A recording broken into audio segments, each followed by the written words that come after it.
changed the mic settings a bit, so it should open up sooner now.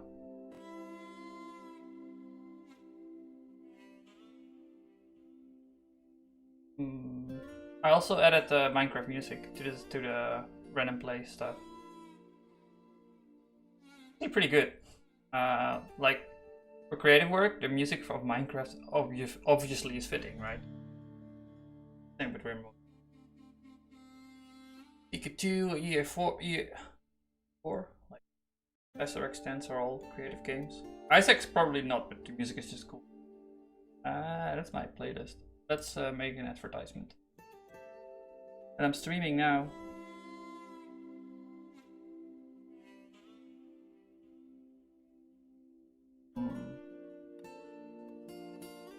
I wish I could make the notifications for followers.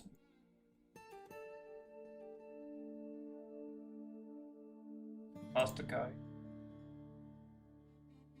Today we're gonna do some, well, basically time tracking, hacking. Like we're gonna make a spreadsheet, Haskell.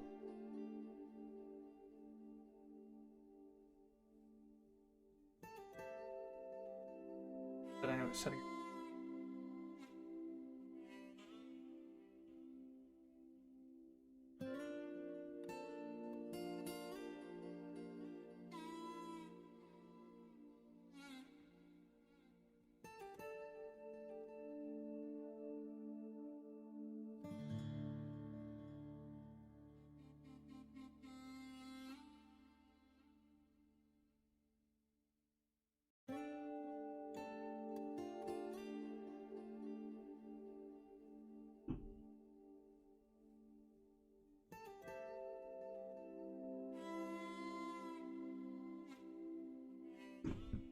Friend is sending messages to me. Anyway, I want to make an advertisement, right, on Twitter. Perfect platform for talking about that you're gonna stream. I'm not gonna do it on the Haskell subreddit because most people care about it in there.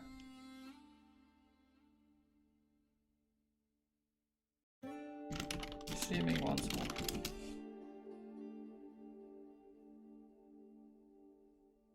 Now, show my face. What we're gonna do is, so yesterday we started working on making an overview for months how employees have worked in the so like count maybe. Oh, actually we can't see that, right? So yeah, like we count the entries they have and then we sum over how much they worked in minutes, and then we can display that. Like the idea was to display that to the user as like. However, I talked to the client just now, and actually what they want is a bit more extended, and it comes down to basically having Excel formulas applicable to the roster system. And I'm kind of okay with that.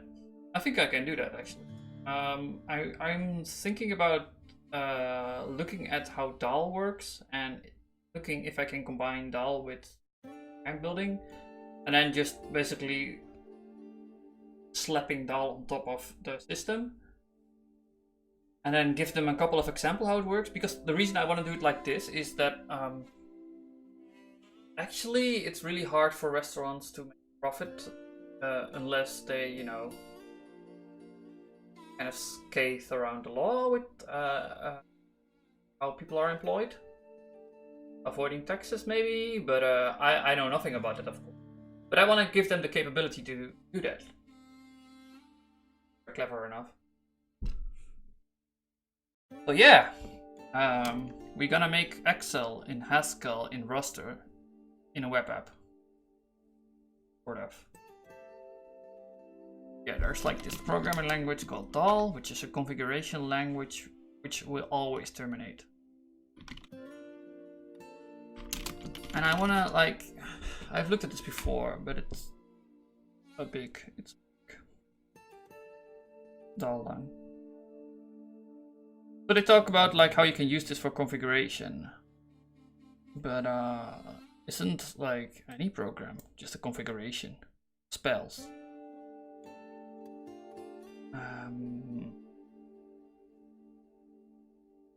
Tell strips leading station. I've looked at this before to try making LaTeX, like make a LaTeX preprocessor out of DAL, but it's just too. It's not really well suited for that, I think, because that it will be more like PHP, right? And it's not like PHP at all. It's strongly typed and whatever. But I didn't do that. I used another one for that. There's like Jinja Haskell thing. I think Ginger was the bad one. This one used. Oh, this was the good one. I don't know. But no, this one heavily used monads and used a lot of polymorphism. I hate both of those things. Why would you use that? Hagia, however, is really small and neat and works pretty well. No, it was not Haji. I forgot. Let's look at it. Because like it's related to this problem. What I'm trying to do, Excel and Haskell. Basically, give the user the capability to query the database in a structured manner without using too many functions or whatever. Is this on loop or something? What's going on?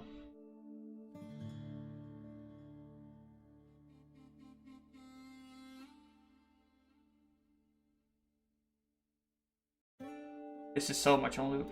This was on one, repeat one.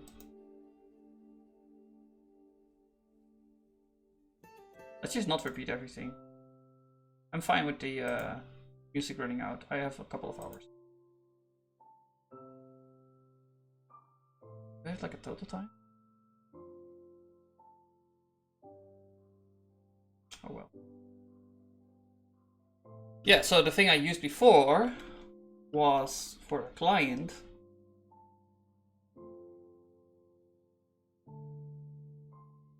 Chickens. Dad. With this email thing. And I was thinking about using this again. I forgot the name. It's bad. Names that give power. Kill.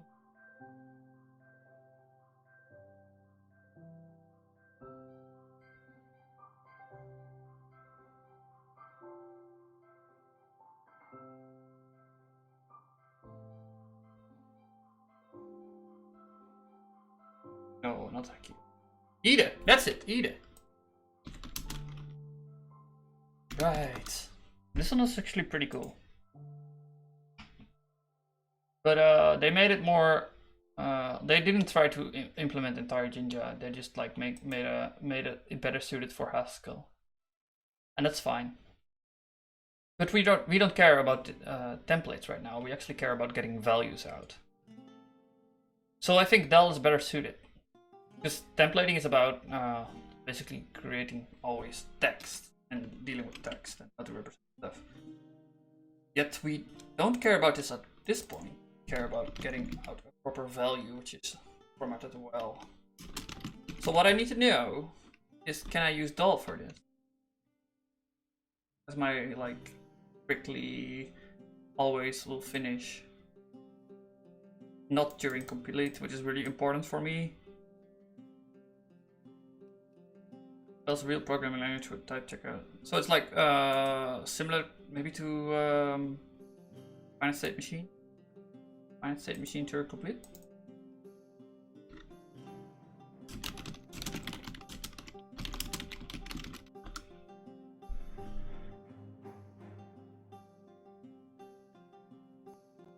Made a distinction between how finite autonomous and teams work in terms of how to use memory. Entirely for by date in which currently finds itself.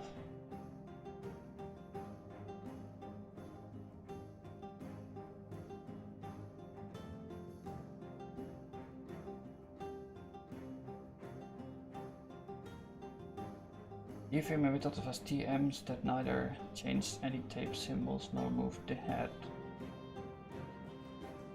Do you reckon? Right, so weaker. Can do less, which is important.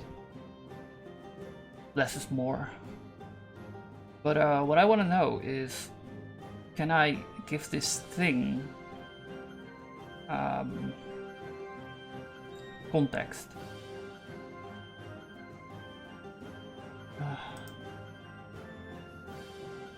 That is a programming language specialized for configuration files. Module contains like the main configuration, not necessarily files, but whatever. This tutorial is explaining how to alter the configuration files using this language. Just ignore programming language features and use it as a strongly typed configuration format. For example, suppose you would create the following configuration file.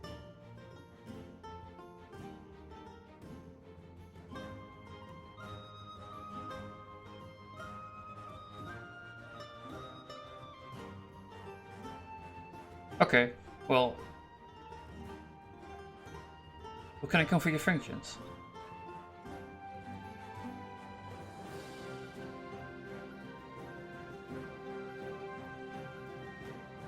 That will be like, I don't want to have values. I want to have functions out of here.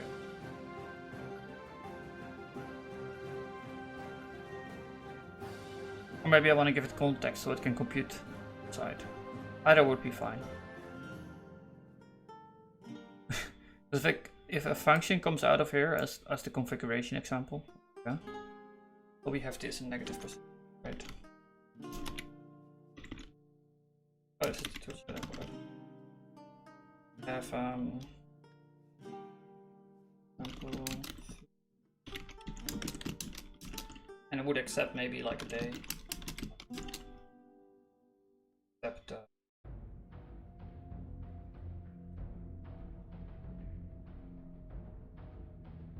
it will return maybe like the minutes worth.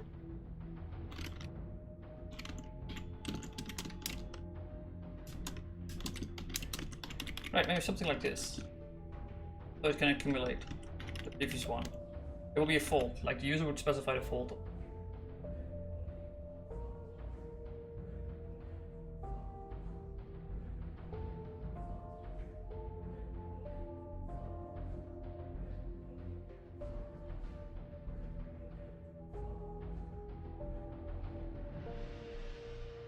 Yeah, this is powerful.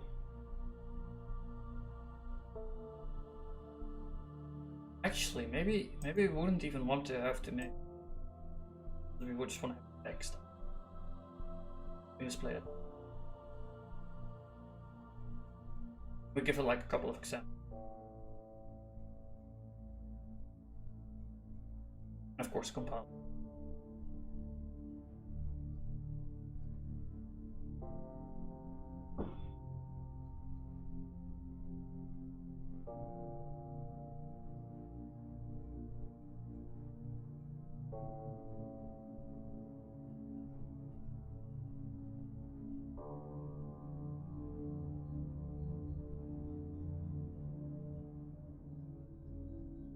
Code any.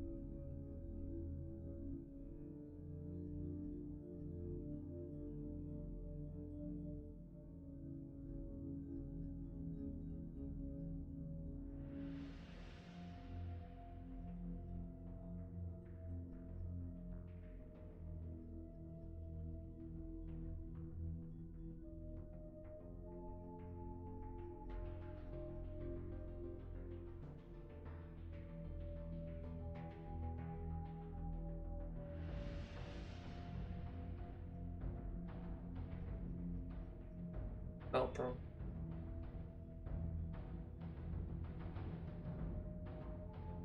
I don't need to use IO. I want you to use it.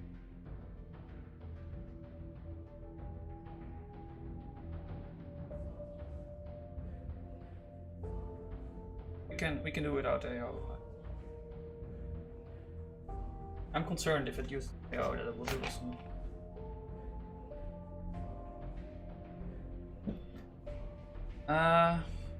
I'll drink my coffee and then water break.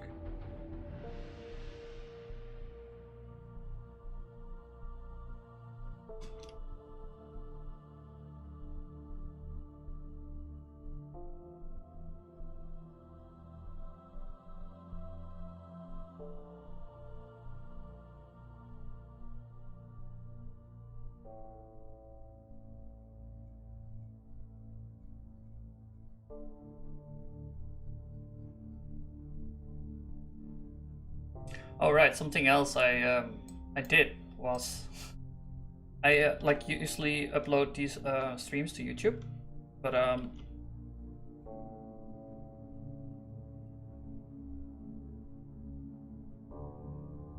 what's myself?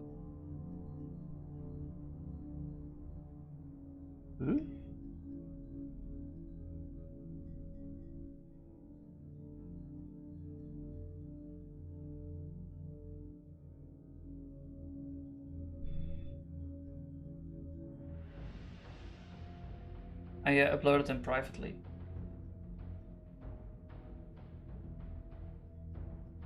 So now we suddenly have a bunch of extra videos on. I should maybe use a schedule or something in those cases, but whatever. Let me use this.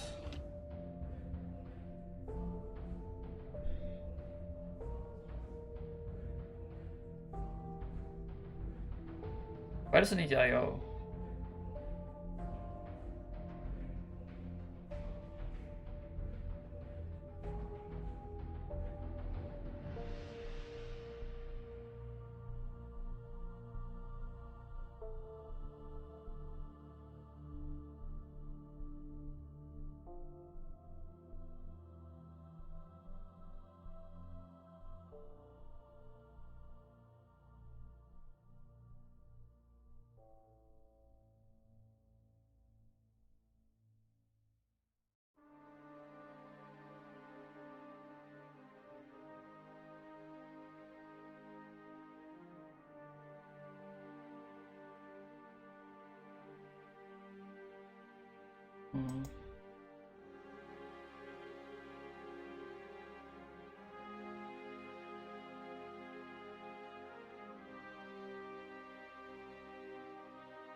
I just use IO as a way to say that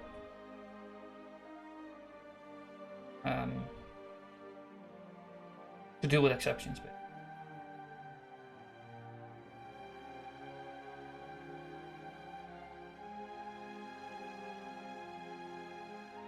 I really can't have.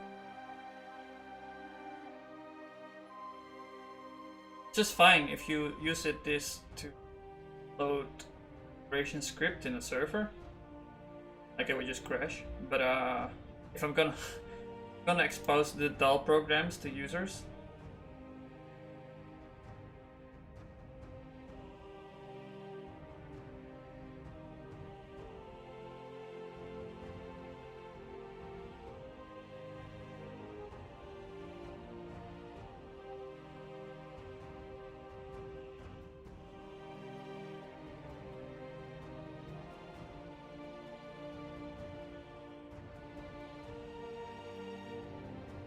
I wonder, like, this. I wonder if this is overkill.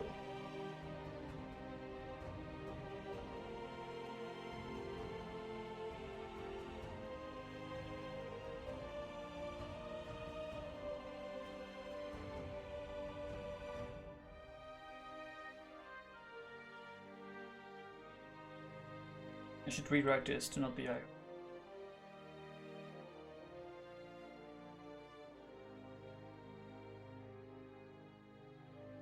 Still pure code.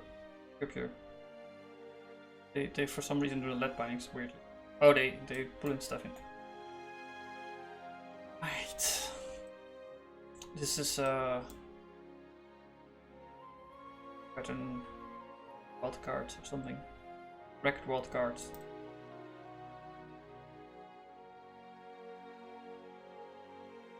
So those things come out of here. Purchase those and the function names inside local bindings. Correct. Evaluate settings. Settings. Well, you can make it one let out of it. Would you do it like this?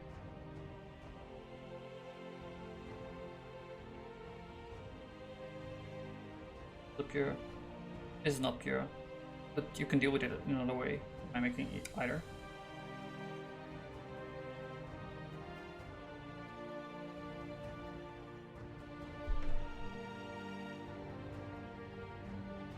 Oh, I think this is the thing you want.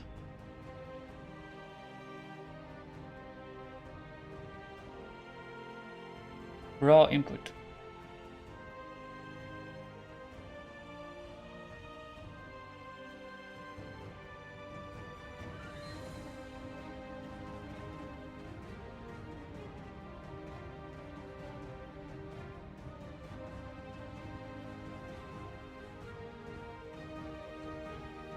I mean, what I expect this to do is actually, this is just returns an either thing, right?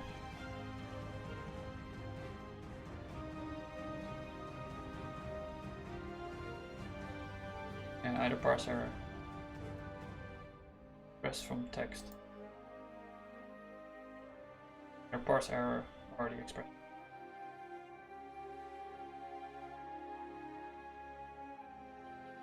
And then this also returns an either. And compile it. But you could like accumulate these errors. We should modify the DAL library and do it properly. But this is done. And the state thing evil.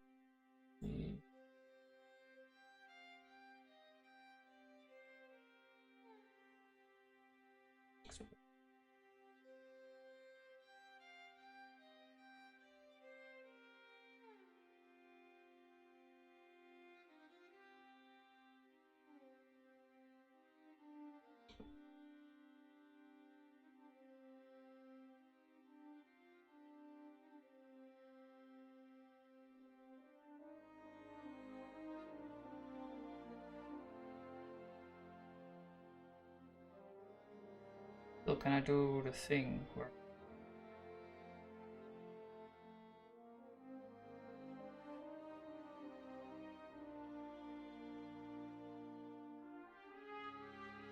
did anyone write about DAL?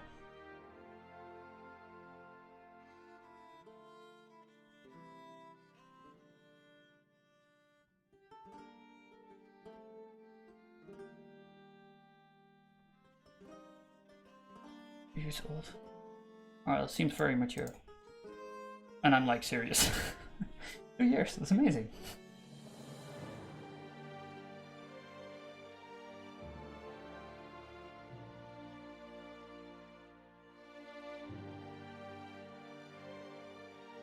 Also, I want to go to as a short search.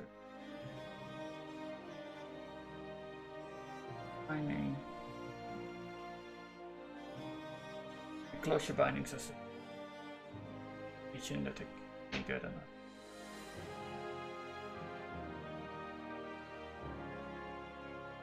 Oh, that was going everywhere. Alto cup. That'd be nice. Getting some more power in packages.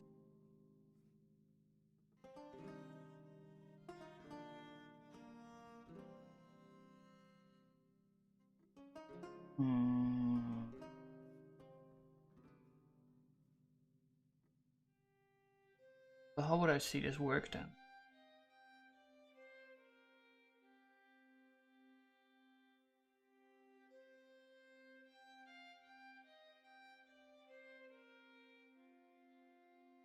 Like, all.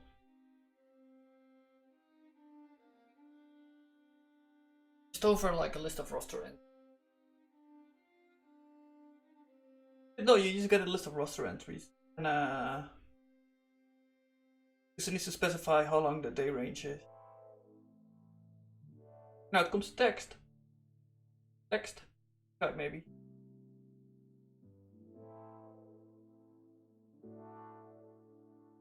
Build this in small then first. I wanna like see if I can make well, first of all make it pure. So I don't have to deal with I/O. Because if it's like crashing, if it's getting a type error, I need to display it to the user.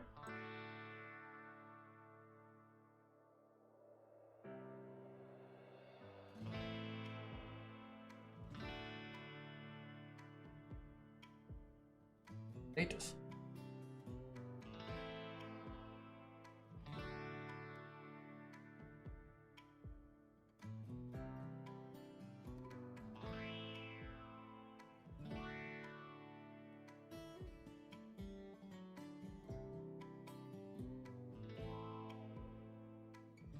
I need to rewrite even more. This is also I/O.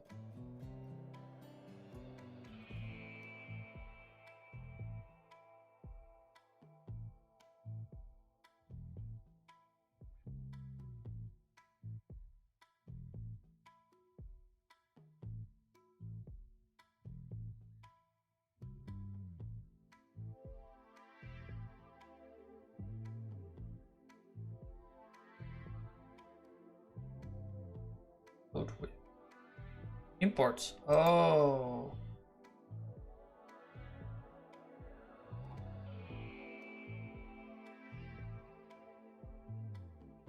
I'm not gonna do imports.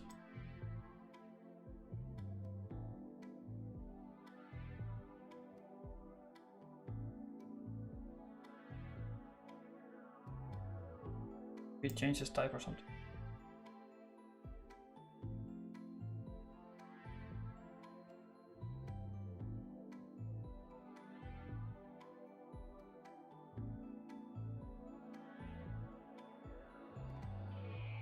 Because this is gonna like use file system operations to load the import, and it's not gonna work in the browser at all.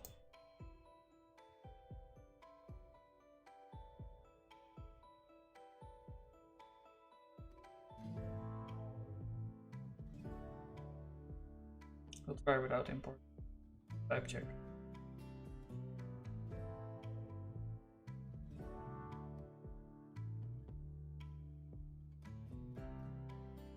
Different load.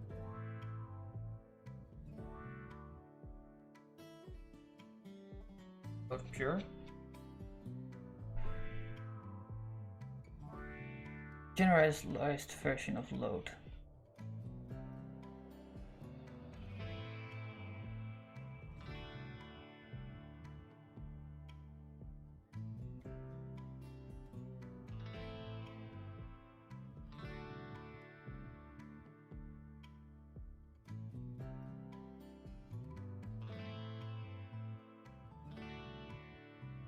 Through I/O, we transform it into load expression.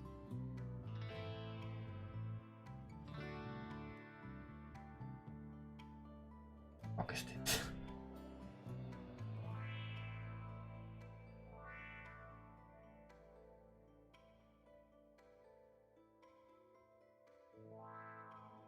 What? They're using Unicode syntax. Little one here.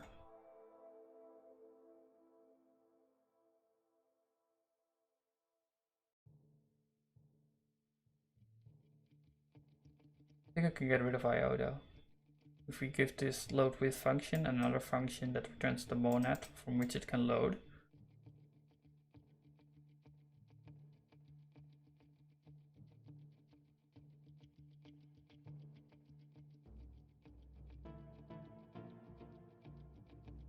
I mean, we can generalize this thing to not specify the base monad load in.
syntax tree for expression.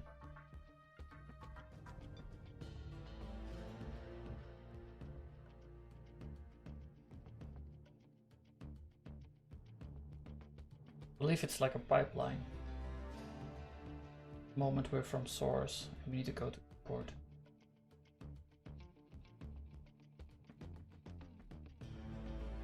So these tags are important.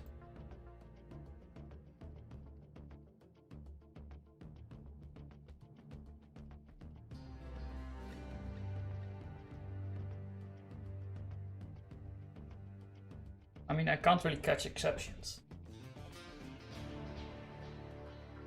And by the way, I can't like resolve imports through the file system, even though they assume that you can here, because I'm in the browser. Or I need to like execute this on the server. That could also be done. But even then, I don't want to do it like that, because then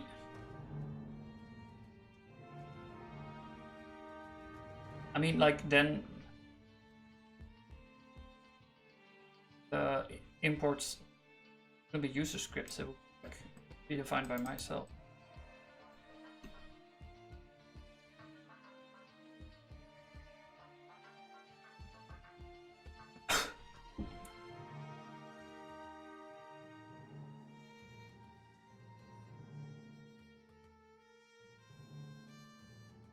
Okay.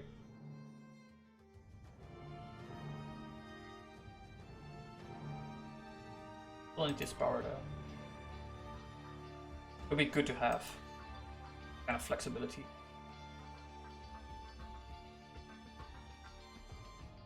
Power computing. Yeah. Oh, look at that.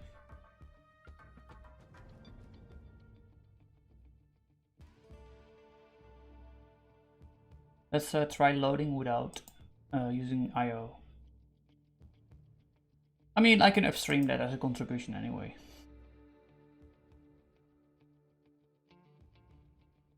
Something they should have done.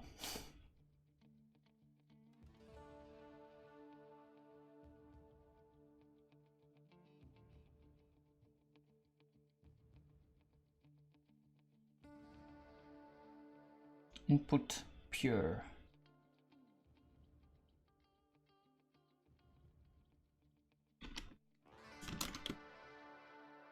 Oh, I haven't even set up the thing. Oh, hey Lumi, what up? Yeah, I'm gonna make it work in GTGS. Yeah, exactly, something like mapping. But I just need to get rid of I/O, and they like resolve imports through I/O.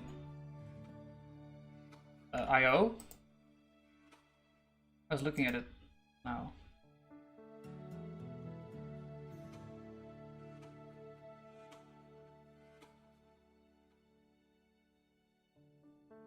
This is resolving of imports.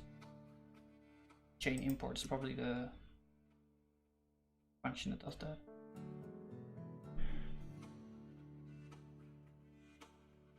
Also I/O.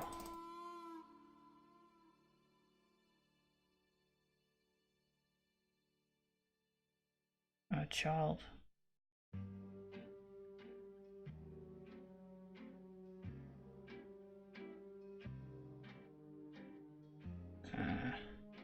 More I/O stuff.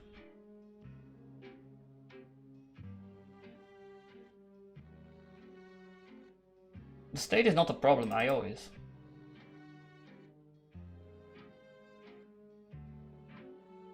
Load with. Right, I can just step out this function. Maybe. Oh no, it's mutably recursive. Deja vu.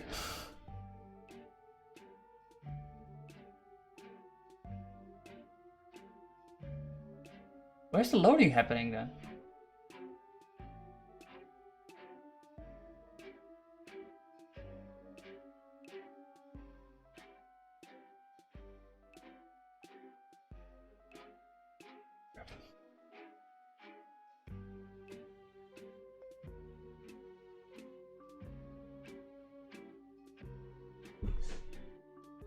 I see. This is a big pattern matching.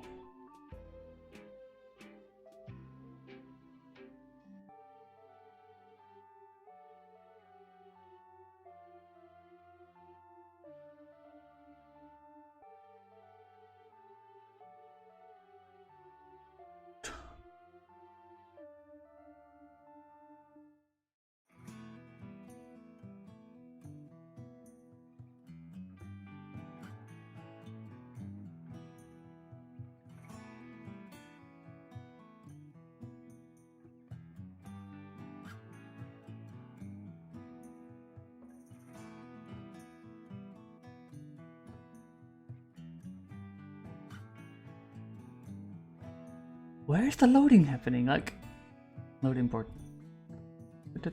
Oh.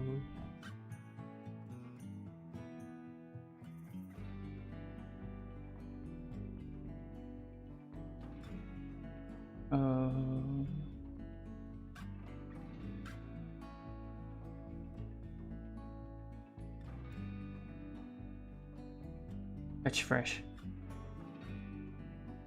I bet it's you, fetch fresh.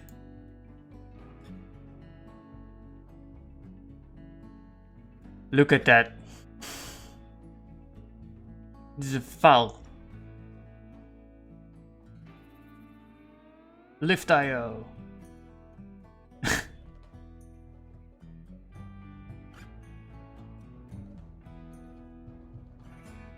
You're even lifting IO. Why? You're in IO already. Oh no, they need to lift IO because they're in state T, not in IO.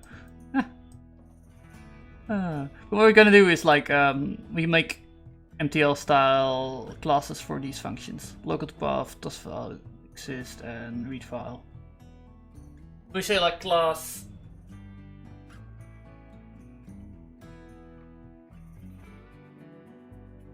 Well, maybe this is a local function actually. Yeah. Oh, you're Monet.io. Wow.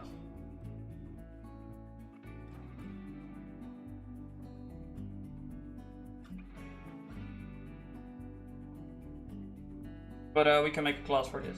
This is one instance of it. Well.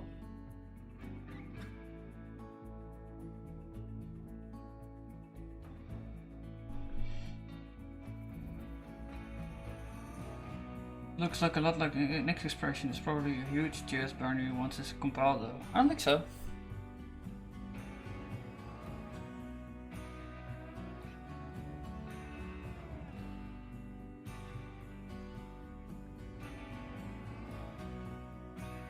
Do we think so?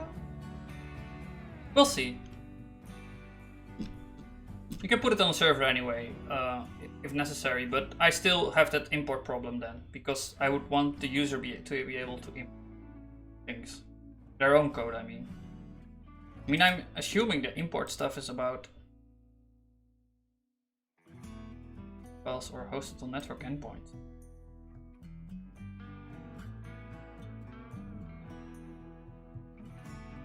But even if it's network endpoints, you wouldn't want to use I/O. I mean, like if you would use...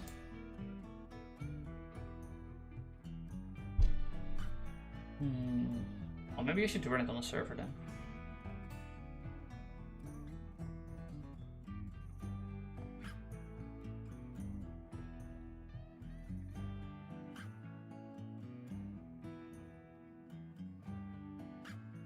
Oh, we just saw these.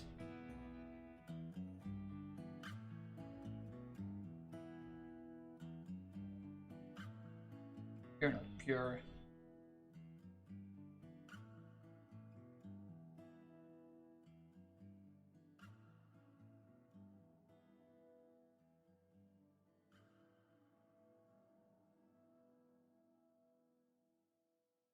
$50,000 lines of code or something.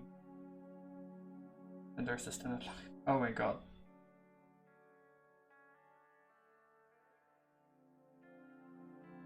Oh. Like GCGS had really good reshaping capabilities, so that's fun. But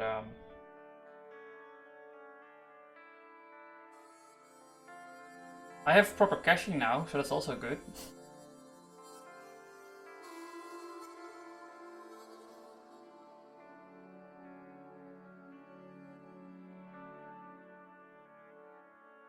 Yeah, that's true. Parser is that big? Yeah, maybe Bedel's not a good idea then. Like, it's maybe too powerful. Because I wouldn't even care about imports, really. I just want to have like some computations going on.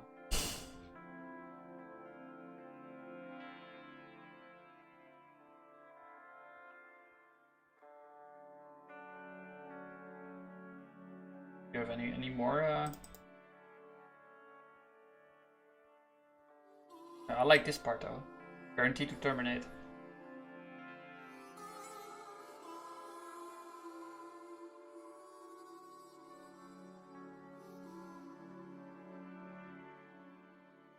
Yeah, we can do Lisp.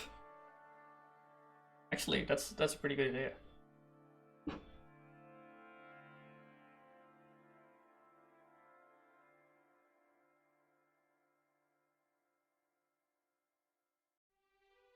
Has someone invented Lisp for me in Haskell? Okay, nice. 7 years ago. Probably still work. Oh, you built with a shell script. That's amazing. Batch script. Even more impressive. 7 years ago, 2013. You programmed back then. Well, I could, but not well. Started in like 2007, so yeah, I was pretty newbie back then.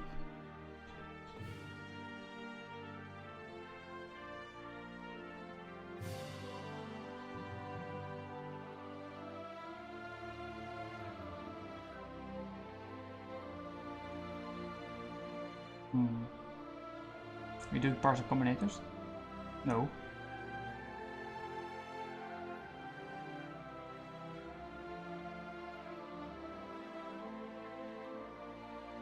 You just need to write default, right? And that's it.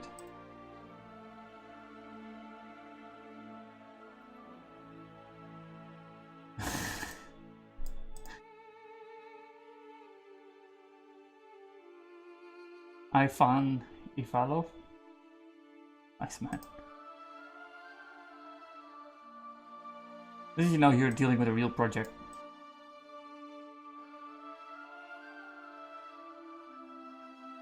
He's still around? No. Unfortunate. You get a star from me.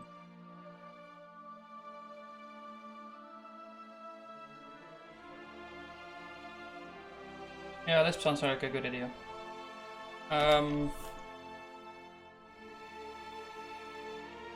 Okay, let's just do the endpoint thing first. And then we'll figure out how to make it flexible enough for the use case incrementally. Because I don't think well, Lisp would probably be quite easy to do, but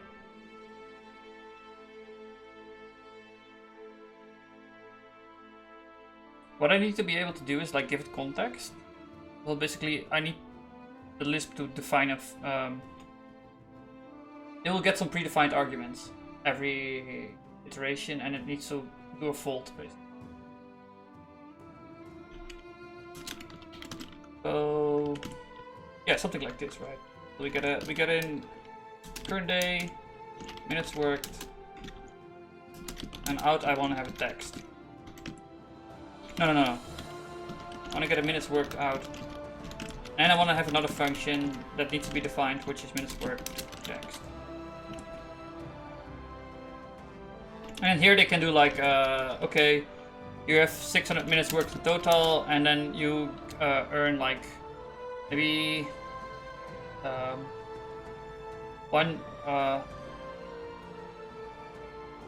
like 50 cents per minute or something.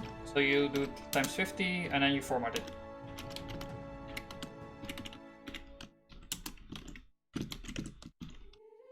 What's this one?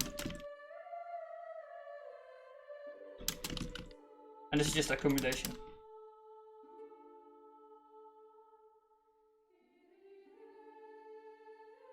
No, we give it the entry here.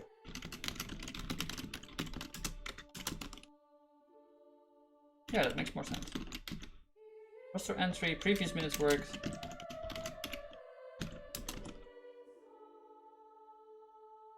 And then they can just figure out how to combine these.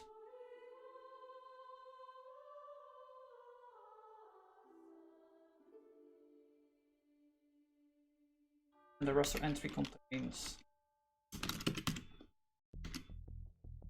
what information? Looking it up now.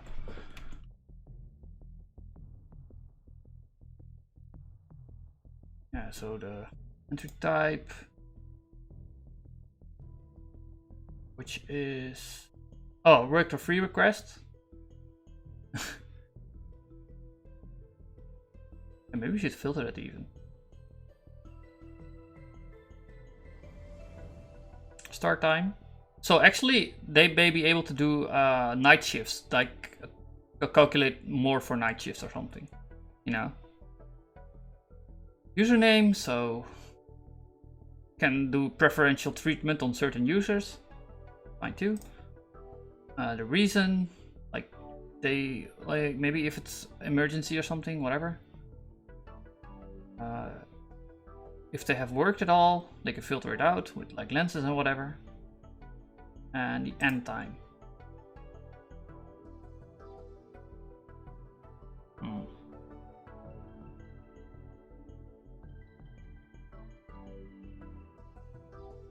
Yeah, so they need to define these two functions.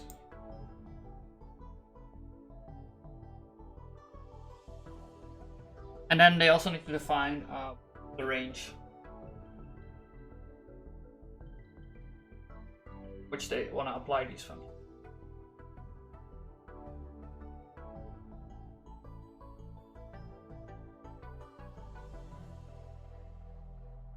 Yeah, that would be it. Value from day.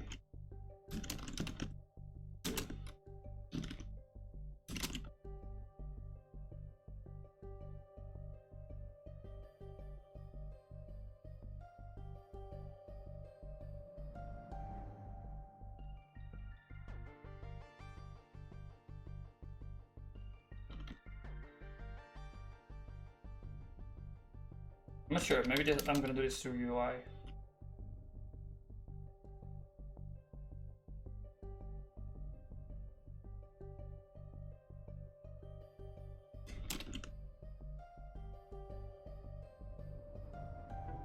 I mean, like I have a little date picker or whatever.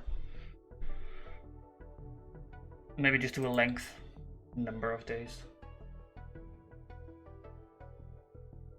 Like to do a check or a drop down box. You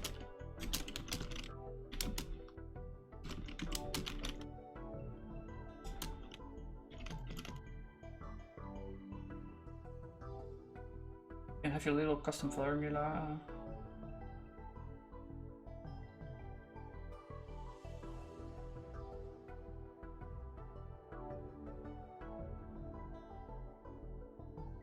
But let's make what we have right now useful. There's a saying, system eventually has some need Emerson and end up being yeah. Yeah, every system will end up being like Smalltalk.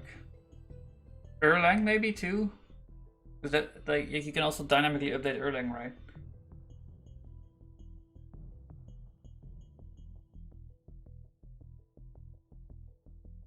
But yeah, we need Lisp, basically. And I think I'm gonna give it Lisp because it's like a really easy to understand syntax.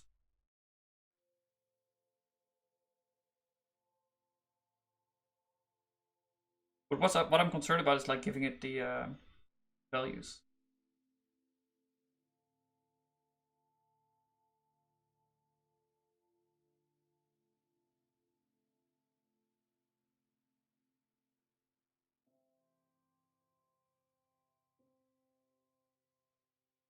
I'll just make some magic constants then. That are pre-filled. I can define my own Lisp rules.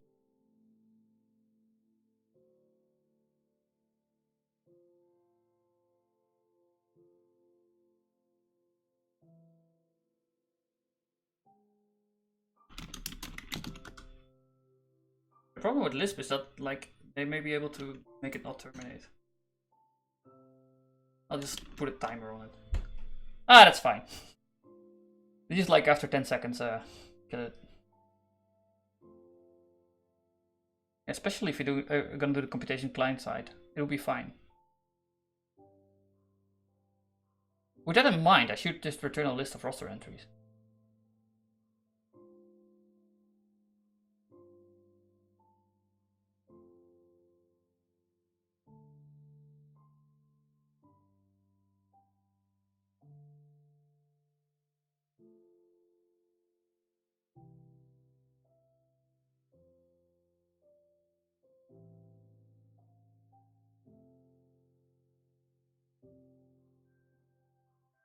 Oh, they don't even implement eval here. What?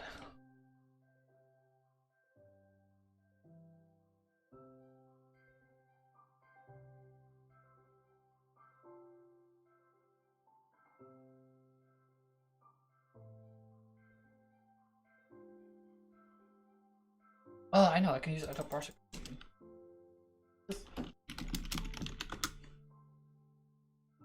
I don't want to write it myself. It's too much work. I can't program, man. Okay, I'm gonna write it myself. Let's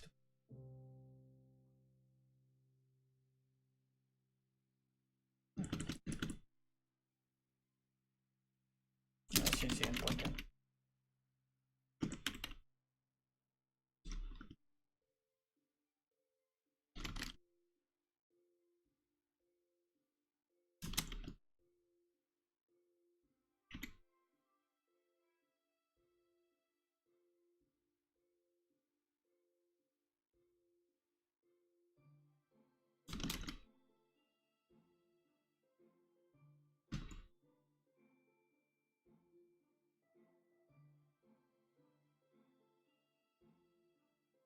I don't even have the stuff running. Do sort of. Why is this here?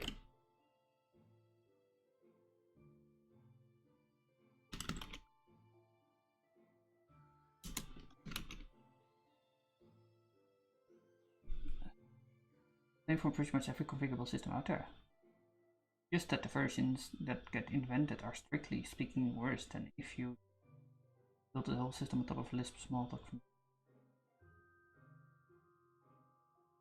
Yeah, maybe. Does like Smalltalk have a GTS compile like Smalltalk to probably. Actually, like JavaScript is pretty close to Scheme, right? Smalltalk? No, not Smalltalk. Lisp has 2. But Smalltalk is not the Lisp, right? Or is it? I actually have never done Smalltalk.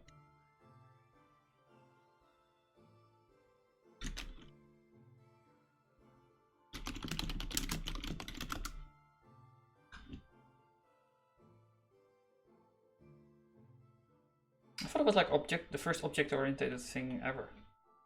And then everyone got excited about it. Oh wow.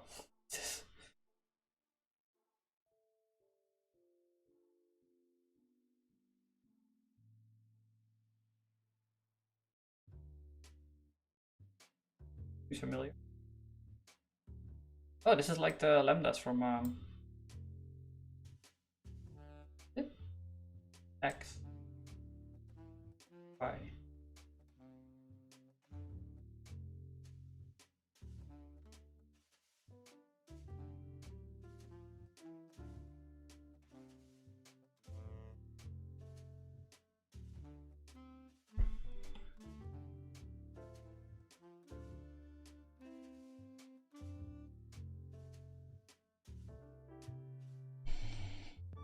More than most languages we have nowadays.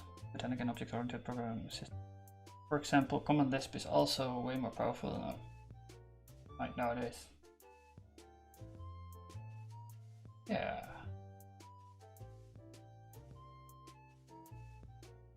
That's because it's a Lisp, right? Lisp is the most powerful language ever. This is math. And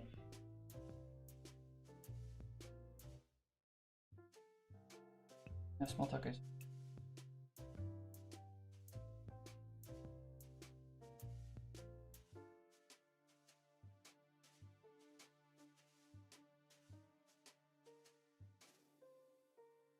It's like, well, you don't use Haskell because of the power it gives you, because of the restrictions, right? Like, restrictions Haskell's put on you. Or like, yeah, it makes it easier to find solutions to problems because you can do less. Therefore, you won't veer off in a weird direction. At least, your colleagues won't veer off in a weird direction, but you can understand their code. At least that's my argument. The idea is that Smalltalk and Lisp are look into at runtime. Yeah, I've seen that idea, that you get like a tower of interpreters, right? Because you can define an interpreter in your interpretation, and then you go deeper.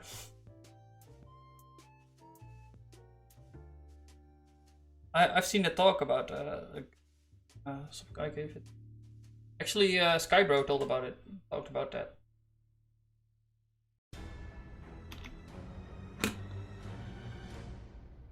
I forgot the talk.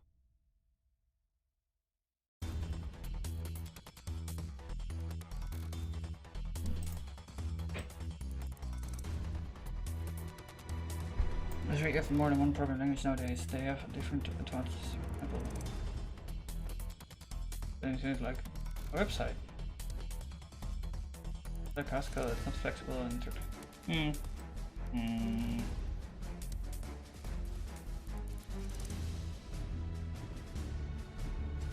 I don't know, man. I like my things being reliable.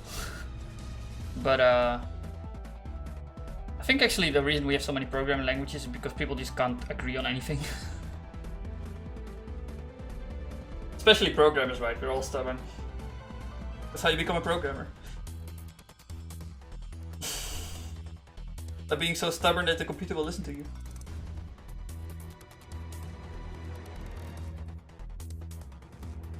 But in the end, all the programming languages do the same things. Tell the computer what to do.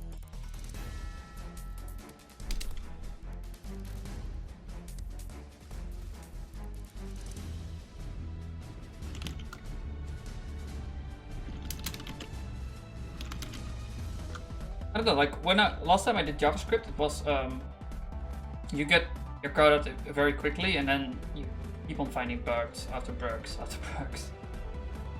Just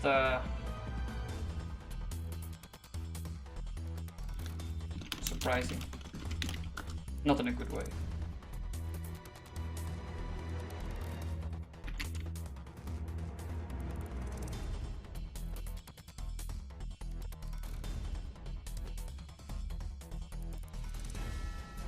And then like your colleagues will add jQuery to your JavaScript project and whatever other libraries there exist. You end up with all these legacy libraries.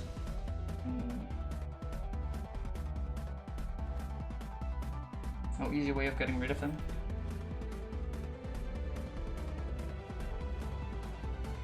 We just work around it and keep doing that forever.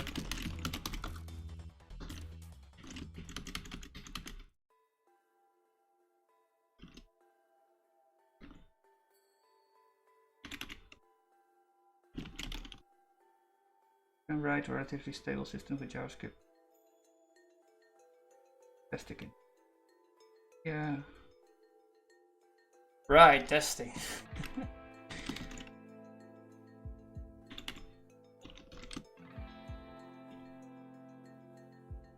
I really don't like writing tests. Boring.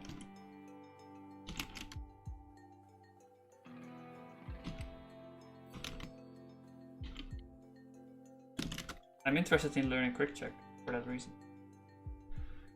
You could actually write JavaScript in a functional style. Yeah, then you can kind of get a Lisp, right? If you do that. But yeah. The problem is that you're calling it an if, and you also need to convince your colleagues of doing the same thing, which is hard. Because, you know, there will always be some time pressure to finish stuff, and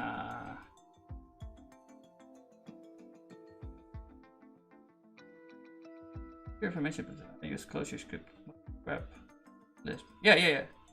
I had a friend that was really excited about Clojure. Wow. He's probably still excited about it. But at the time I was learning Haskell, and I'm still kind of learning Haskell, so never got out of it. I'm considering doing not really. I don't have the time to experiment with Clojure. But I would want to build a tower of interpreters.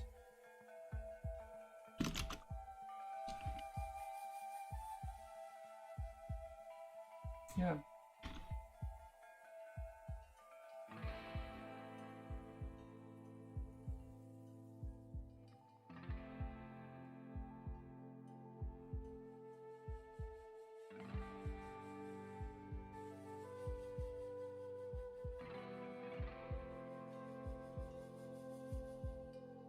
A little closer after that.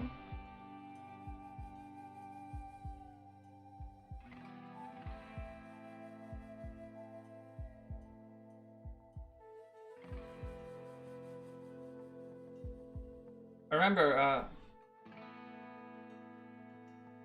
Rich Hickey think about adding types to Clojure or something.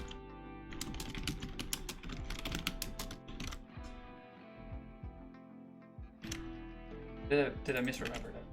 He used to be pretty opposed to types at all.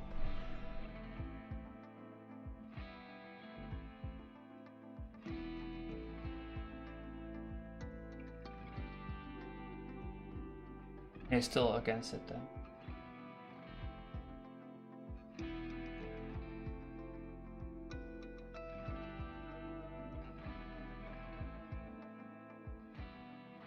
I kind of agree that maybe he's weird. But lenses make it not be pretty useful. Like.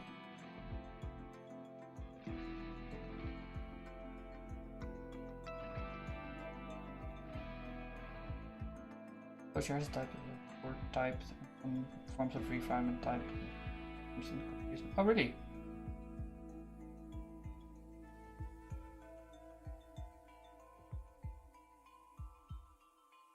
Nil, yeah, you ask for nil, it's the same in Emacs, right?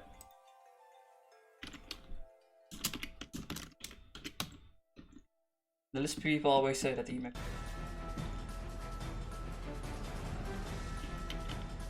Nil.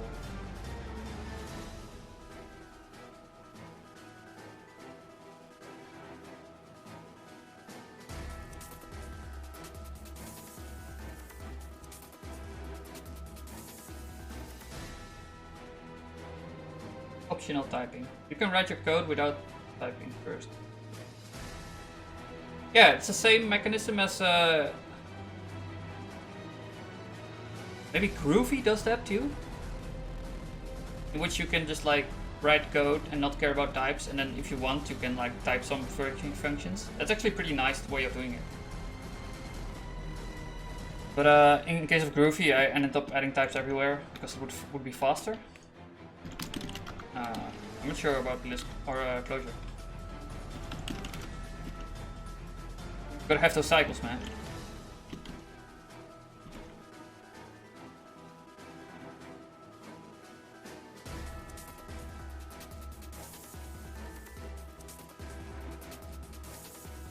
Type annotations in the core for... Yeah. That's JVM. Unfortunate.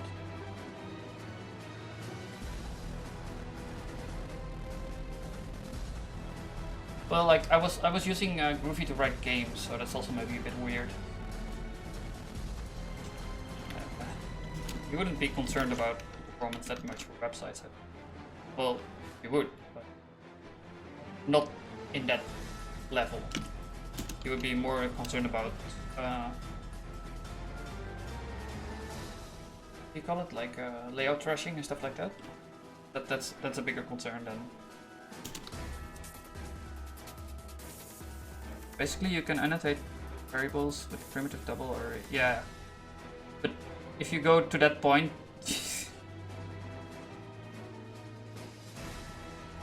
yeah, if you need to put stuff on stack. Yeah, I remember now. That's really hard to do in Java.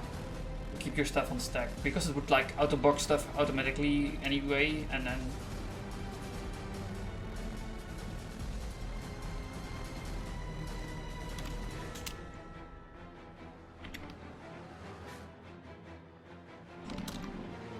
oh, I'm in the wrong mode.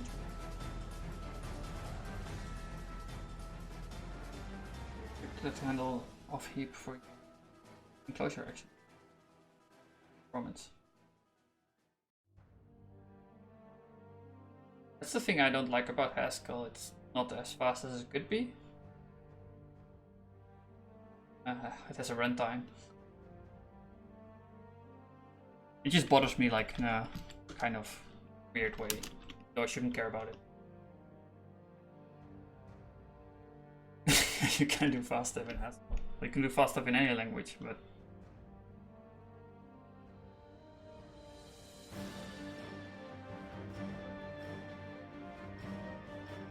I mean, like, if you would write it in Rust, you would be pretty sure it would be as fast as it can be. Let's go to surface.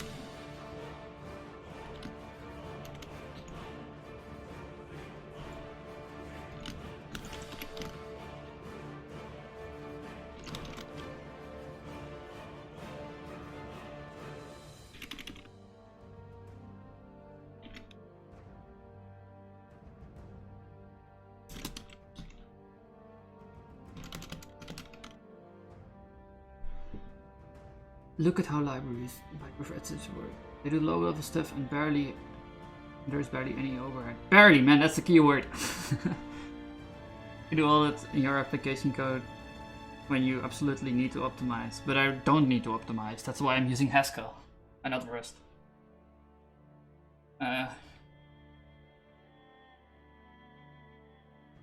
Well, even in Rust there's some over. No, man, it's like C. There's no runtime.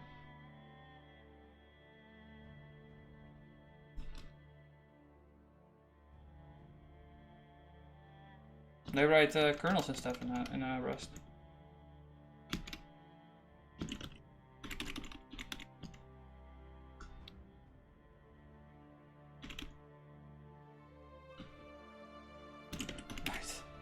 Right, I remember now. Minute success.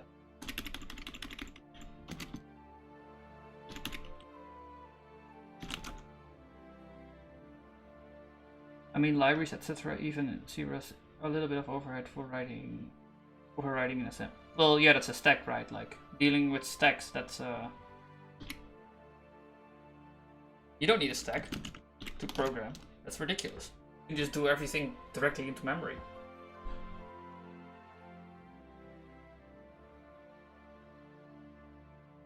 Yeah.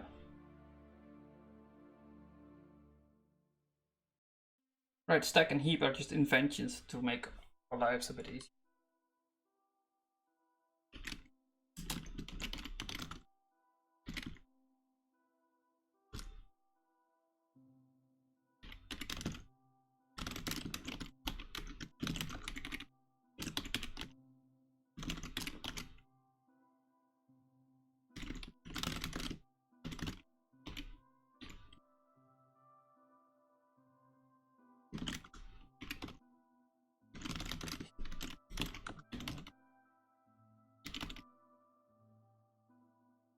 Oh, the client.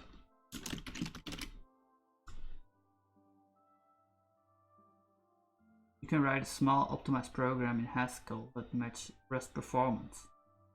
Just at that point, you are fighting. Yeah, exactly. Yeah, would you say that you could match Rust performance?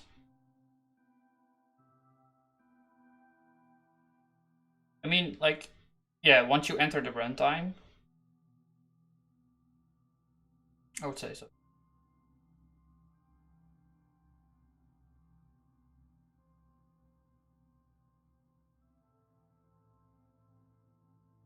You don't need to make like everything strict and make sure everything is on the stack, or like not stack.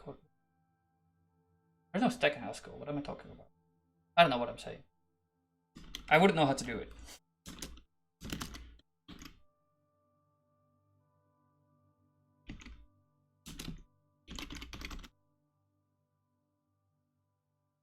It'll be an interesting exercise, probably.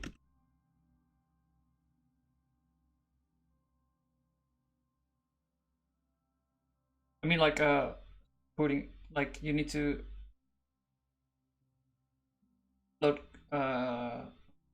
which you need? I mean, like, loading garbage collection stuff. There's some things it needs to do before it can execute any code.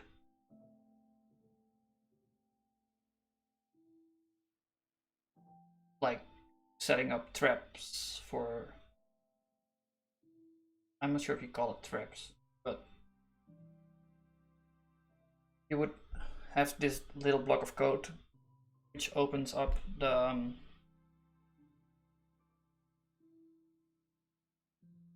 entry port for garbage collection. Then you execute your user code. You need to at some point. You need to allocate everything on heap though. You can just use C pointers and allocate Haskell. Oh really? Really?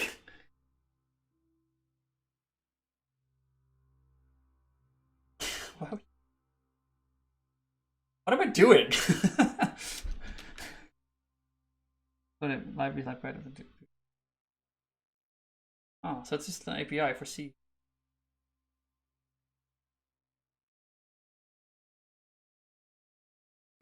I'm sure. Magic. Like, how does any of these libraries work? What does reflex do? I have no idea.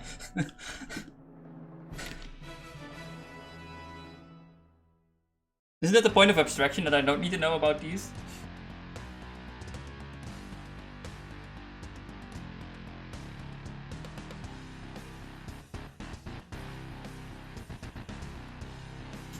Good point, man. I have no idea.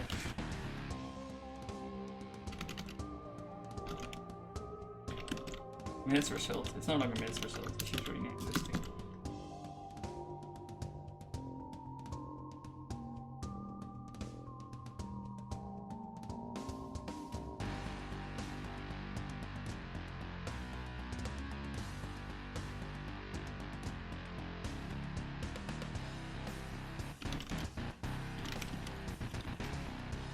Yeah, I'm sorry about it. No, it's fine, man.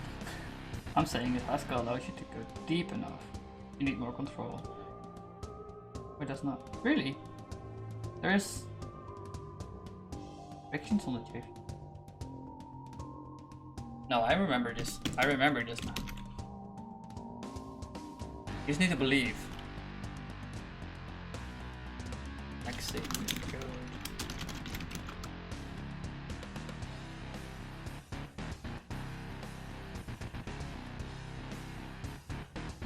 Yeah, you just need to believe.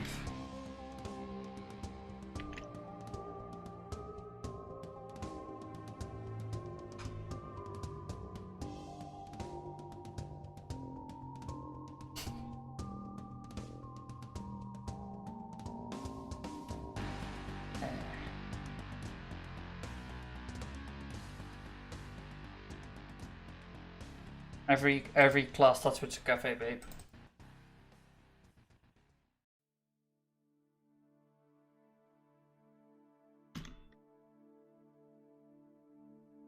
But I think that's basically bytecode. Unless you mean like you want to escape the bytecode realm, then yeah, you're right. You can't go deeper than that. But even the JVM is for FFI, right?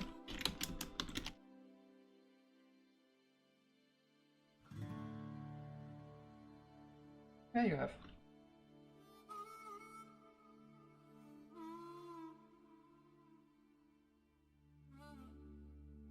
By native functions.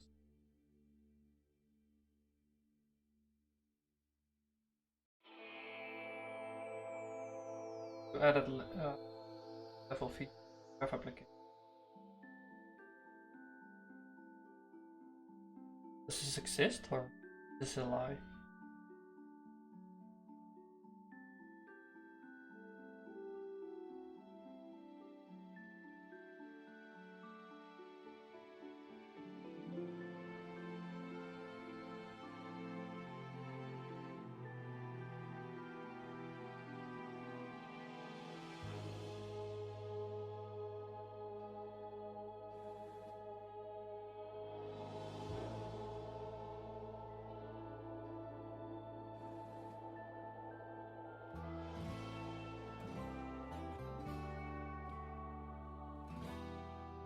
Maybe it doesn't have any.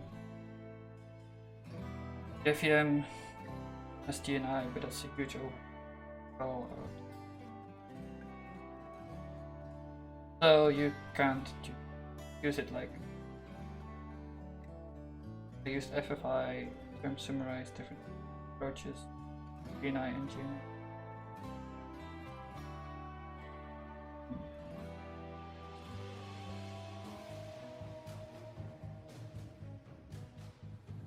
Both are slower than.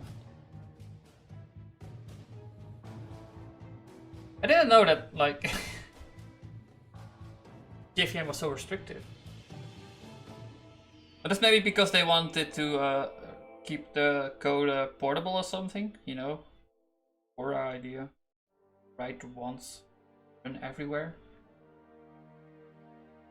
Even though they didn't really do that.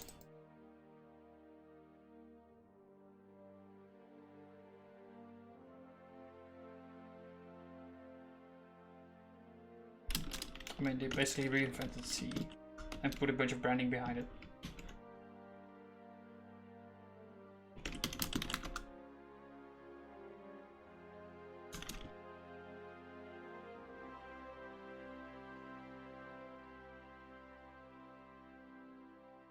Safety, trading off for performance. Right, but Haskell also kind of gives you safety, right? Unless you want to be unsafe. That's like the thing Paul Graham says too, right? Like, a good language gives you the ability to basically escape the safety if you really want to. Yeah. Well, a good language will allow you to hack, basically.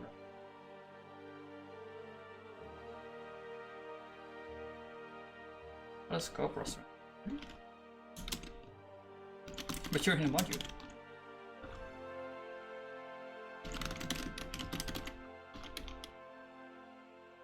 I don't have any splices, right?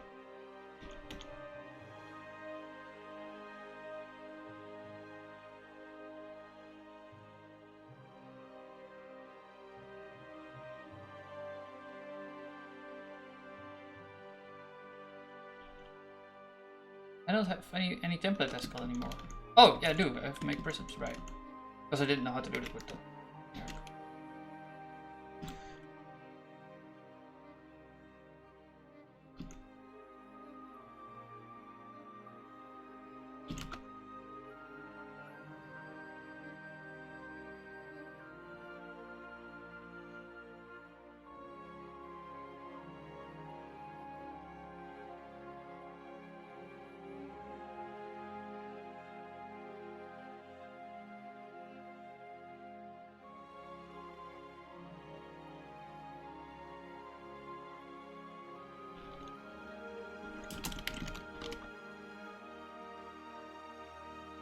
Minutes for so, right?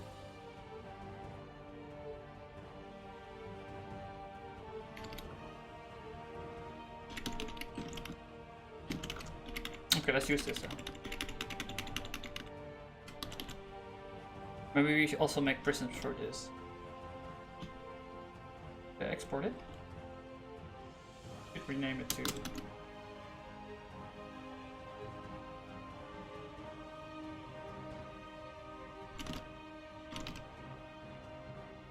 No.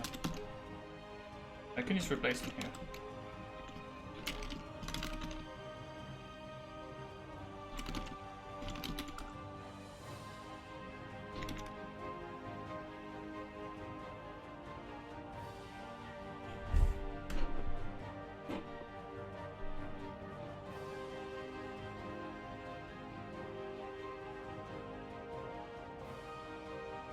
Right.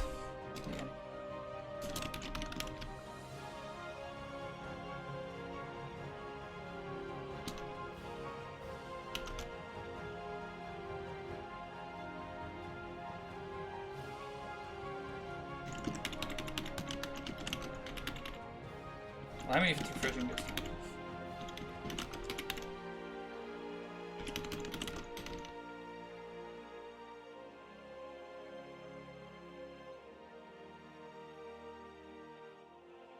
So we'll make a Lisp. That's fine, actually. I like that idea. We'll make a Lisp.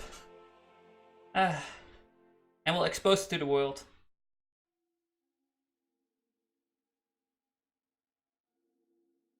Yeah.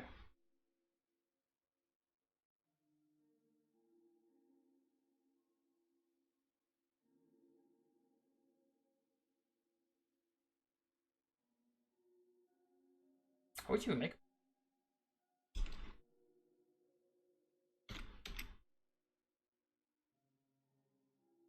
What we have is like text.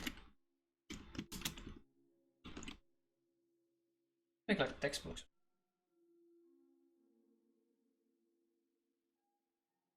Need to save it too. Then. I will save the AST. We'll print the AST to JSON or something. Put it as a JSON blob in the database. Yeah, we'll make Lispy JSON. That's fine. Makes total sense, right? There's a book about implementing scheme in Haskell. I think I can figure it out. I have faith, man. I'll just do it incrementally. But actually, the book would be easier. It's I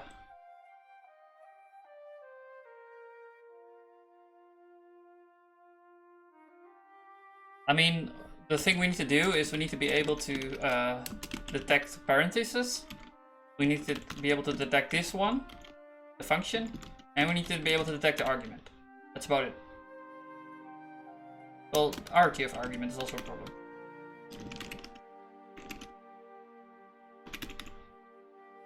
We can have multiple, right? Yeah, we can have multiple.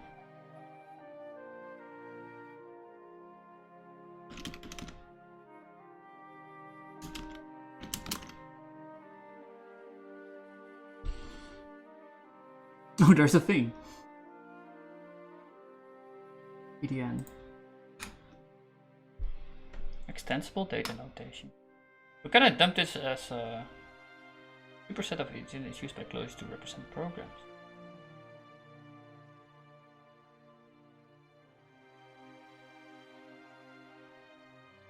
Wait, that seems like too many. We only have these, right?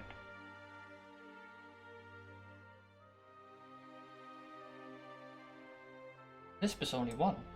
Why are there more?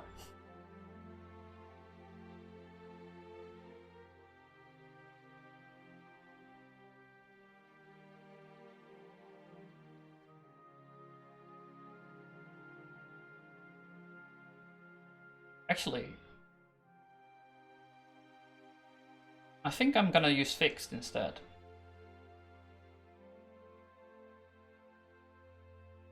I found this beautiful representation of floating points. Data fixed.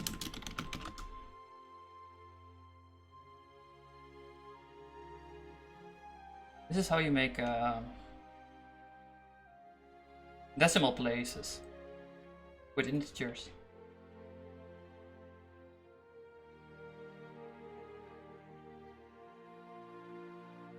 I don't want to have floating point bullshit spilling over to user. That seems like a bad idea. So we can just use data fixed and use E2 or E3 maybe.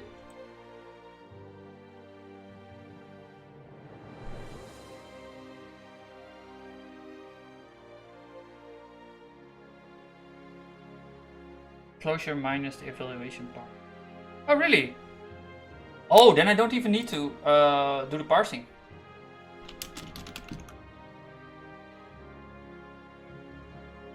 That's amazing. Then I'm basically done, right? Need to and then use ASIN to encode it to JSON, whatever.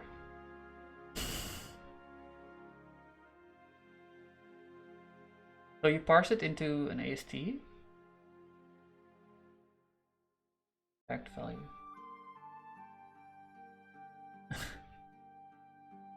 What's the value?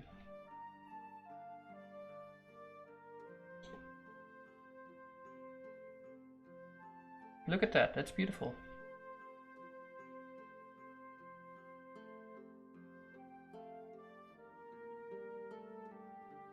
Keyword.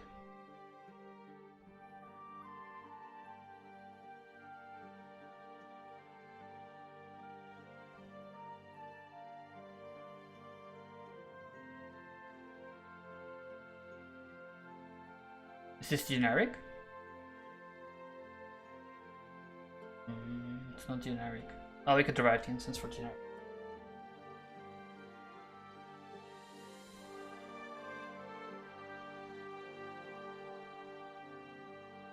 Maybe I'll contribute to that then. Deriving instance generic.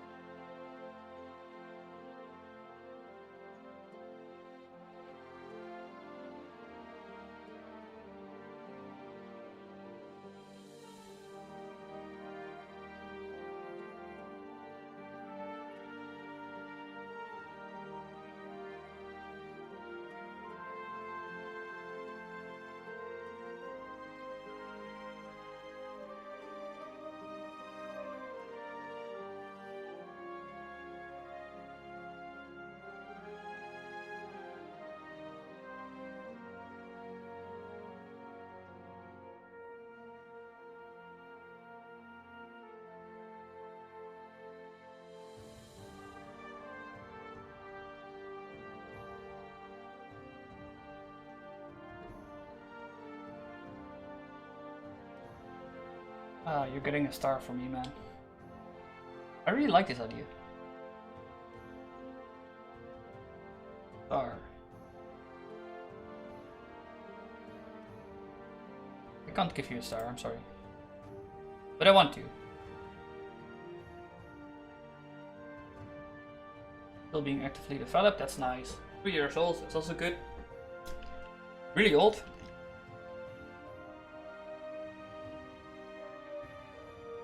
Oh no, integer is a big int. So that thing,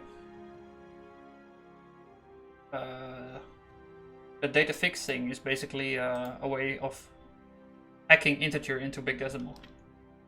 But you can give size with the text thing.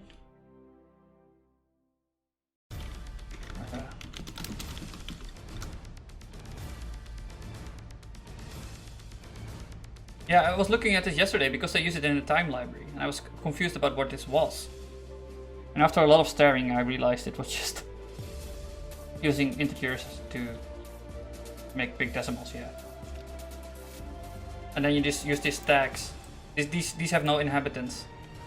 They're just a tag on a new type and then you can do all the floating point operations. It's amazing.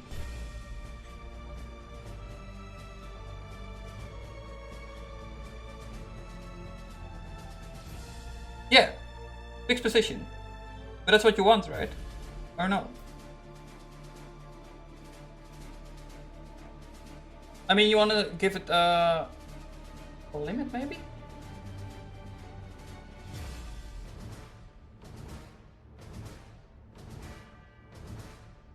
But what if the number is irregular? How would the other big decimal do that? It would just go on forever, right? Or would it compute it lazily or something?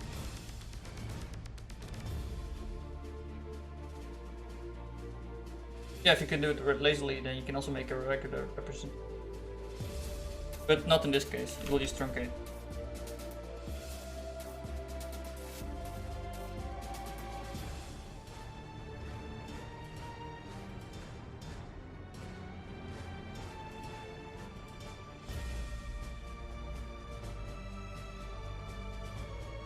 Yeah, rationals. That's the one that divides, right? Yeah.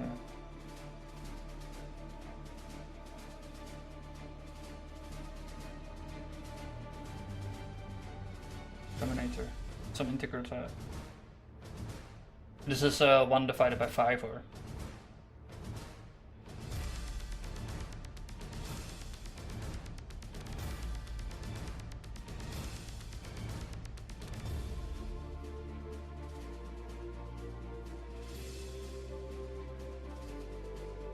It's just hard to work with, I think.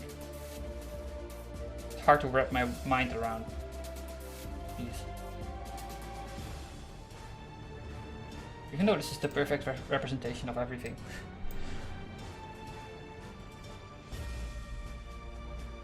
You can express everything as a ratio, right?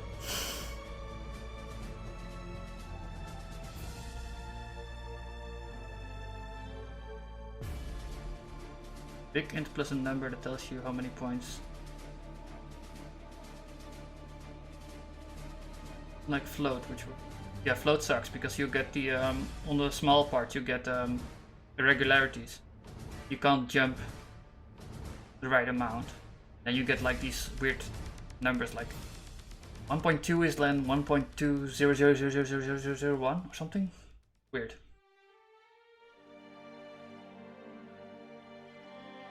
Yeah. Where the denominator is a multiple of 10, really?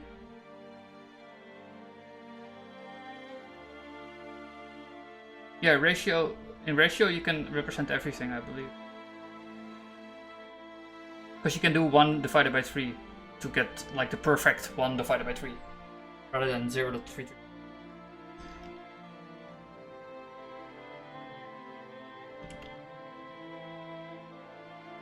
It's like almost this is the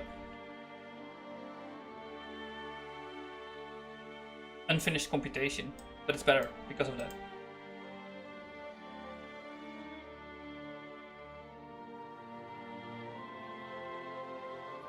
Well, complex numbers you need for some scenarios.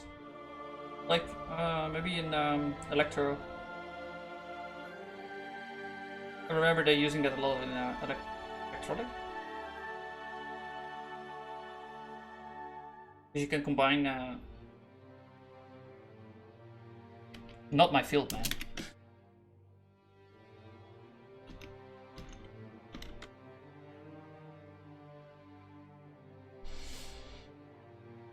Ah, yeah. I like this.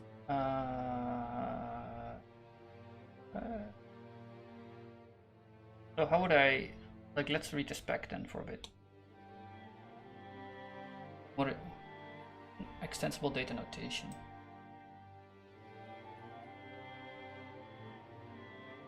So basically we are reinventing closure. For our own purposes. EDN elements, streams and files should be encoded as UTF. So if you're not in UTF-8, you're not EDN?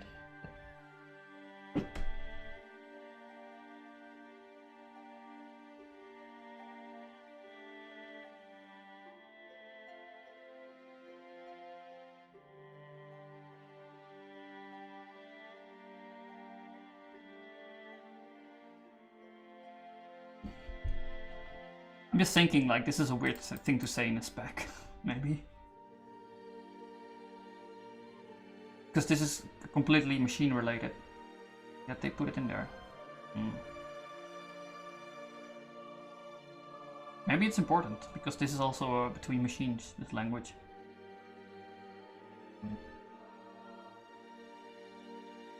Commas are also considered white space, other than within strings. Really? You don't need commas? Which characters? Oh, you can have optional commas. That's new.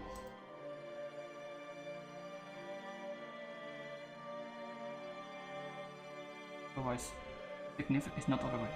Elements are generally separated by white space. White space other than within strings is not generally significant or even. Keywords are identifiers that typically designate values. They're akin to enumeration values. Useful rules symbols. Except they can and must begin with Dark does not have keyword type distinct from a symbol type. The same type can be used without conflict. So can I like insert functions for keywords? Is that the idea? No. No. Symbols. Represent identifiers, then should map something other than string if possible. I think I need these symbols. I remember this from Emacs. Symbols begin with a non-numeric character and contain alphanumeric characters, and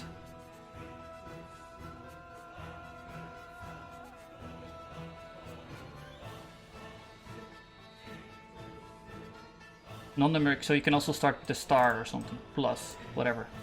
Yeah, that's also Emacs.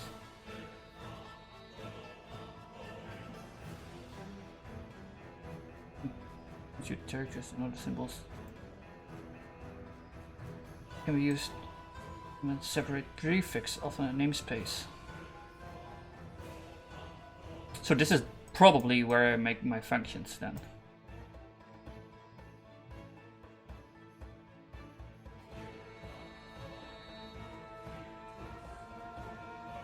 Maps, that's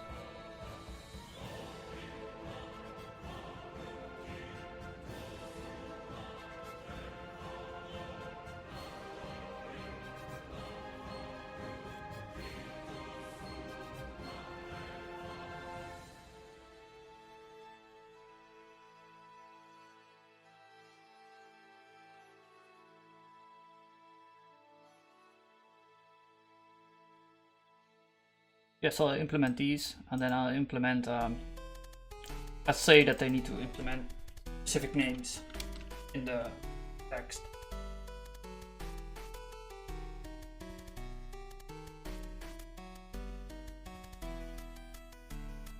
Basin of closure base. Wait, I need to read them. Complex numbers, about that. Basically, if you do powers ratio.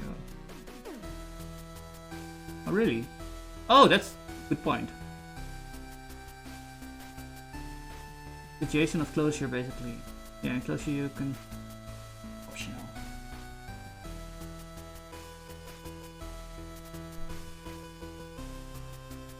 Comma is something nice to delimit things. Keywords, symbols, and strings are just things, but with different meaning.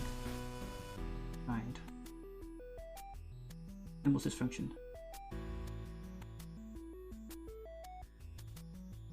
These for maps, really? Oh, symbols, right? Yeah. No, symbols.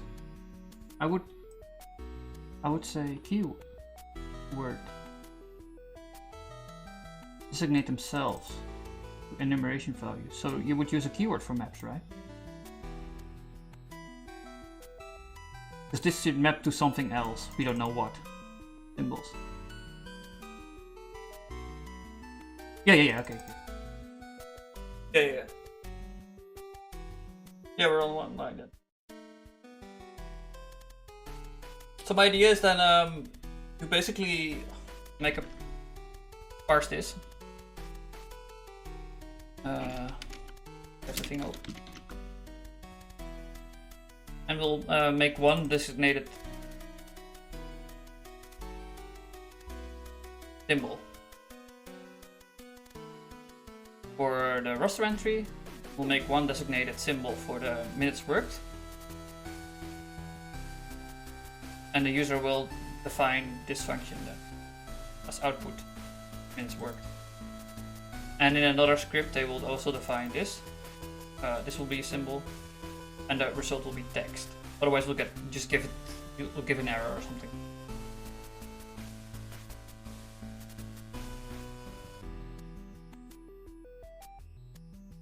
I think that's powerful enough.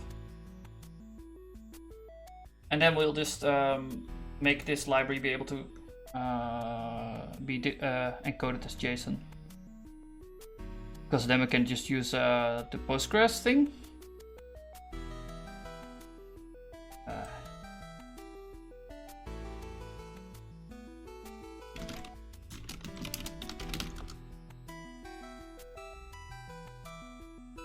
So Postgres can Postgres is also Mongo, by the way. That's what this is. So you can basically search on code and stuff like that.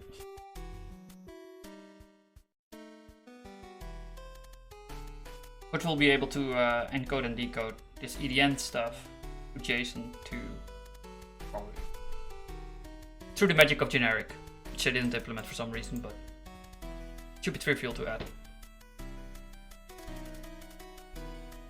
Oh, and generic is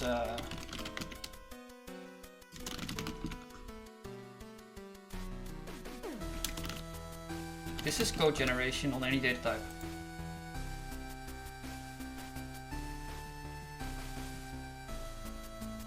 So we can represent. This is not a good way of explaining. Right, so we can represent any data type as products and sums. That's what generic hooks into. And because we can do that, we can represent any. If we can make a data of something, which we always can, because of algebra, we can basically do code generation through instances.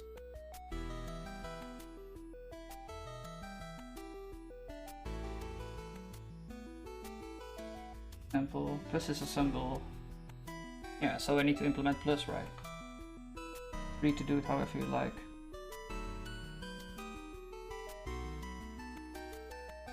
Yeah, I'm just gonna make it really simple. I need to implement arithmetic to allow them to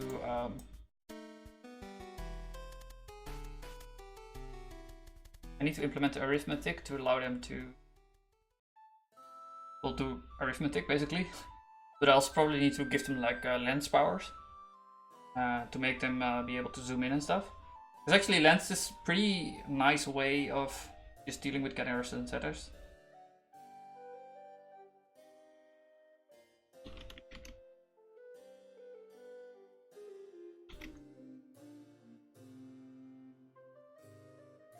Okay. But let's go to the client then. And the client, I mean. And this project is getting too big.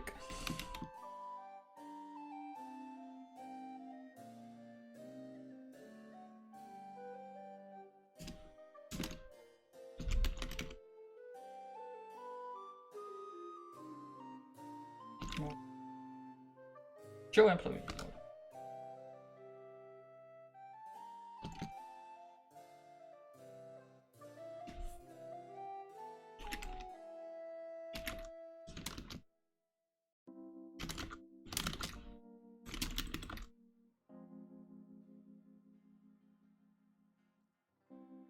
I wanna quickly do this, like just show this as a result and commit that.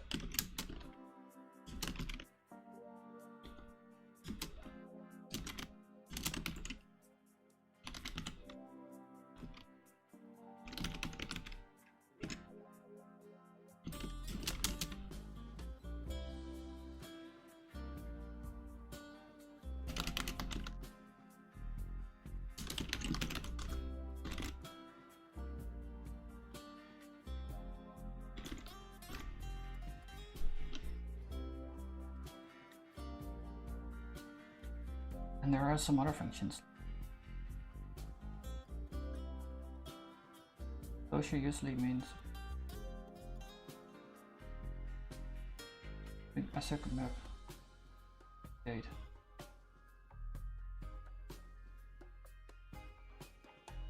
Look in the map, update, 1, new value.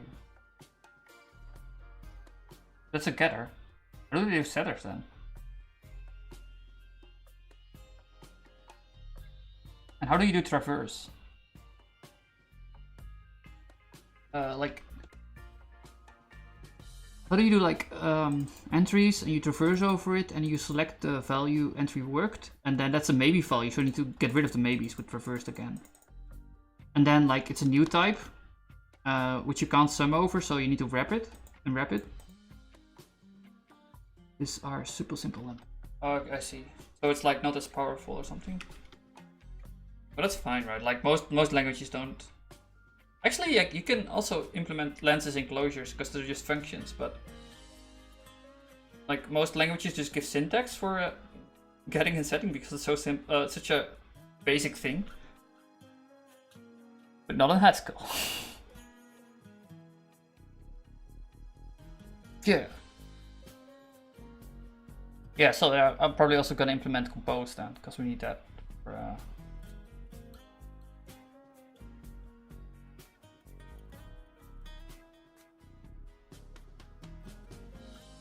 Yeah.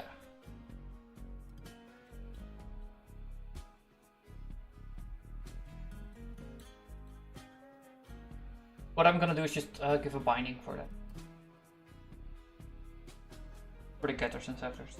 Haskell. Just point it directly to lens and compose and stuff.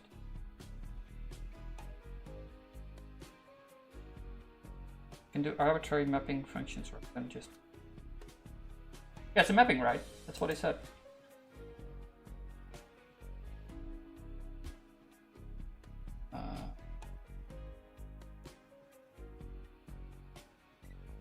Symbols are used to represent identifiers and should be mapped to something other than strings. So what I'm reading from this is this is your entry point for functions, and you can just use your top level language to give meaning to these.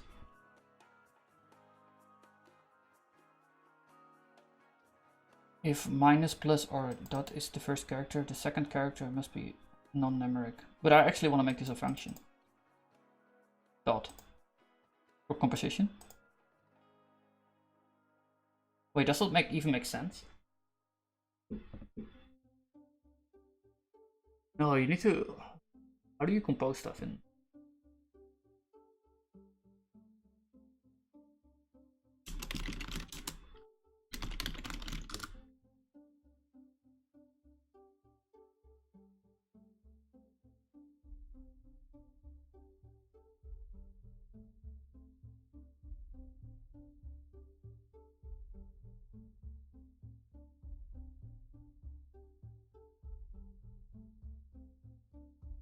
What?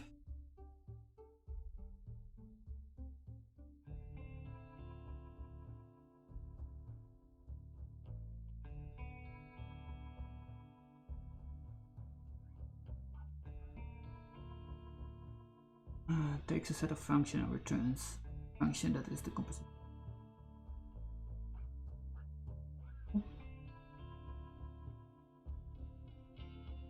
Partial.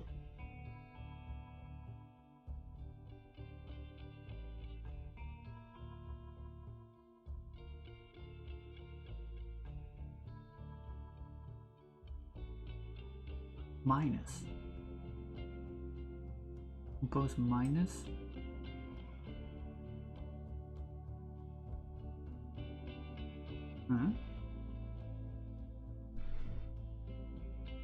But it's an arbitrary length of composition or something. Too many functions here, man. So actually, we're doing -3 times 2. First -3? No, that doesn't make sense. Oh, I see. We do first +3, so that will be 4.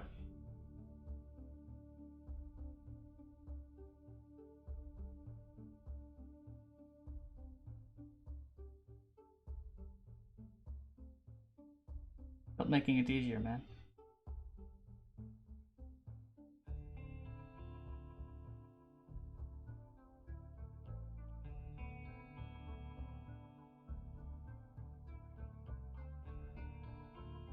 Just had it.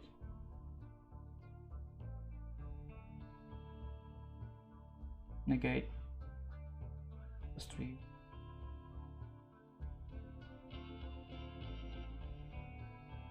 Oh, go that way. 2, 5, negate. Okay, yeah, that's it. Times 2 is 2, +3 is 5, and then negate. go from this to that. Right, and we can do, these dots are automatically filled in here. I see. Times 2 is 4, plus 3 is 7, 8 is minus 7. Plus, or times 2 is 6, plus 3 is 9. I got it. Thanks.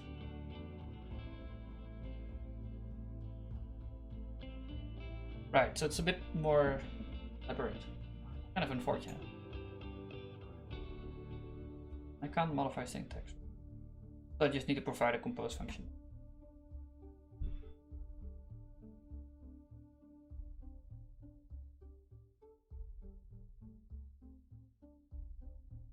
These compose functions also fold over the list.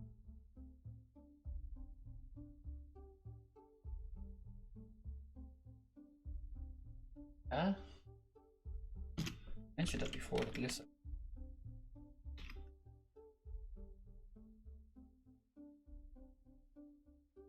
Right.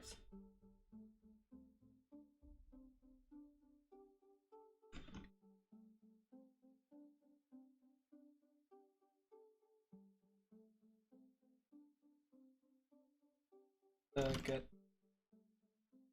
entry range.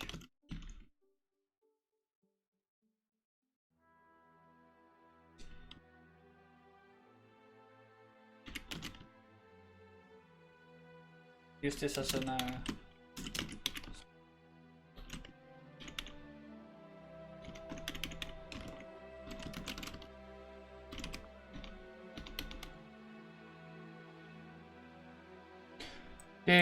day username.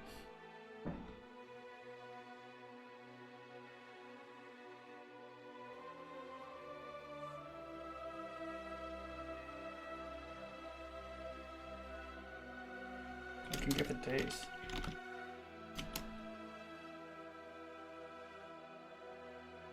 Oh, we have a day.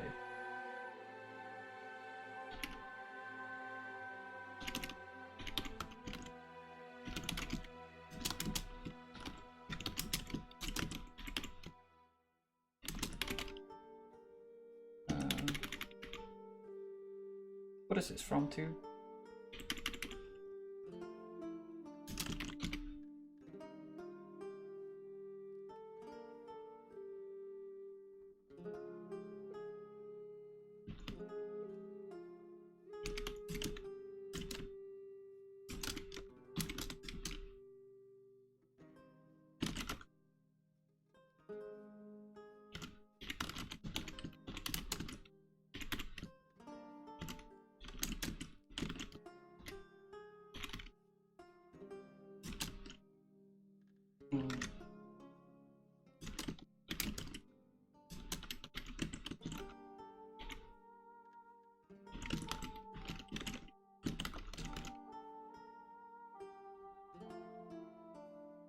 I need to hold for the user.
So I'm just pushing this outside to make sure the event fires. Because I'm afraid this does some holding stuff.